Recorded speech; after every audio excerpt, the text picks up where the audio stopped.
आम समस्तक मध्यरु केतेक लोक जस्टी खाइथिबे एवं बहुत लोक मध्य खाइ नथिबे। तेबे जदि आपण एहाकु खाउ नाहंती तेबे आमे आपणकु कहिबु जे आपणकु एहा खाइबा आरंभ करिबा उचित। आपणकु एहा जानि आश्चर्य लागिबो जे जस्टी काश, थंडा, बांती और पित्त बंद करिथाए।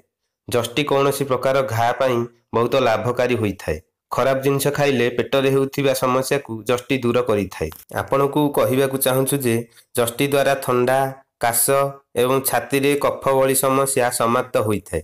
जदि आपणक बेकरे पोड़ा जला लागिछि बा बेक फुली जाइछि तेबे आपण जस्टी पाटिए रखी रस नियंतु। एहा द्वारा आपणक बेक समस्या एवं रस द्वारा पेट एसिड समस्या मध्य दूर होइथाए। पेटरे तयारी हेउथिबा एसिड को जस्टी समाप्त करिथाए। एहा सह अल्सर भली पेट रोग मध्य दूर होइथाए। पेट घा पई सबुठारु सफल औषध जस्टी होइथाए। जस्टी सेवन बहुत समय धरि करिबा उचित नुह। सबुदिन जस्टी खाइले शारीरिक दुर्बलता नष्ट होइथाए। 10 ग्राम जस्टी पाउडर घी एवं महू सबु मिसाई खाइले एवं एहा सह गरम क्षीर मिश्री पकाई पीले पुरुष दुर्बलता एवं अन्य केतेक रोग किछि दिन मध्यरे नष्ट होइथाए। जस्टी और नाली चंदन बाटी शरीर उपरे लगेइले पोड़ा जला कमी थाए।